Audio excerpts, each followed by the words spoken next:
Is the most heartbreaking thing your child has told you? Back in 2002, I married my boyfriend of 4 years and a year later we had a daughter. She was what he had pushed for as I felt we had time to travel and run around a bit more, but he wanted a child badly.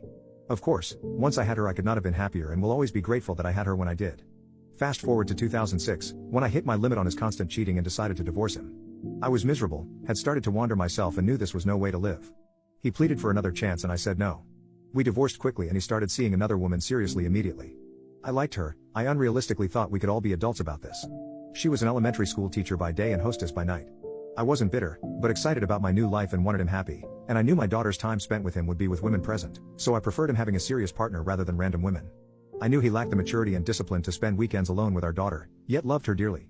She was 4 and adored her daddy. Within months his pregnant girlfriend became his wife. She went from the nice lady who took my daughter to get a pedicure and watch Hannah Montana to the woman who told my ex-husband, "You have a new family, you don't need your daughter in your life anymore." Over the next few years he spent less and less time with our daughter, and had more children with his wife.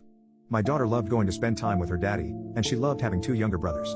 Plus, while I lived in a small apartment in Manhattan, he had a 4,000 square foot house on 7 acres in NJ. She loved our home but loved her weekend getaways. She'd come home and talk about them for hours. When she was 7, I received what I call the abandonment letter. Such a gut punch. Up to that point, visitation was off and on with him. He'd stand her up for months at a time, her bags packed, plans made, then simply no show. His letter stated he was unable to exercise his visitation rights, citing work schedule and distance. It was all excuses, as I had offered multiple times to do the drop-offs and pickups and he only worked a 40-hour week. He hasn't seen her since. That was July. No Christmas card, no happy birthday, no Father's Day call, nothing. I reached out devastated for her, trying to convince him to change his mind. No returned calls, she was out like yesterday's trash. As our daughter got older she did not give up wanting to communicate with him, which is what devastates me. As most parents know, the pain is ours tenfold when we see our children suffering.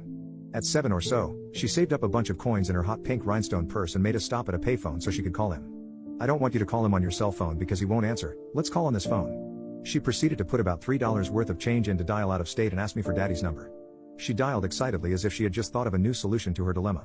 She got his voicemail and her excited message was left and of course never returned. Or the time when she was around 8 and made us go into a card store, so she could pick out a card, saying "Happy Valentine's Day, from your little sweetheart. Mommy, you're going to mail this for me, right?" I mailed it, but never received a reply. The next painful thing was her searching for him on Facebook. She had a page at around 8 years old, to communicate with cousins, friends, and so on. She searched for him and nothing came up and I thought that was the end of it. Then she called me one day from her cousin's house and said, "Mommy, can you believe Daddy blocked me from Facebook?" I used Maddie's Facebook account and he came up, that means he blocked me. All I could say was, "I'm sorry baby. Want me to come get you?" When my daughter was 12 he had twins with his wife, bringing their total to 4. I was on vacation with my second husband and she called me and said, "Mommy, can you believe he had 2 more kids, like he doesn't even have me." He had a boy and a girl and she saw a pic of them in the hospital with big smiles and a baby on each arm. She had found a way to see his wife's page. Then she said, "All these people think he's a good person." I can go on for days, but I'll end with this one. What I overheard her tell some older girls. She was around 10 and some older girls were playing with her, when I heard one say, "Do you have any sisters or brothers?" She said, "Yes, I have 2 brothers." The girl replied, "You must be the best sister, I'm sure you play with them all the time." She lied and said yes. I had to walk out of the room to keep from crying. She is now 14 and has had counseling and is a happy child despite a gaping hole in her heart. I found she still keeps a picture of him holding her in her phone, but doesn't bring him up. His parents are both deceased so it's not like I can get them to help. His family doesn't like what he's done, and have been nice but of course family event invitations don't come, as they spend them with him with his new family. His friends don't communicate with him, he pretty much cut them off when his new wife came along. My faith and time have gotten me through this. There were times when I wanted nothing good for this disgusting, insecure, evil, excuse for a woman who felt devastating a child was needed in order for her to have her happy family. Her father baffles and disgusts me, I keep hoping he will come around. He called me about a year ago, asked me if I could decrease the child support. I replied, "Aren't you even going to ask me about your daughter?" He had no interest.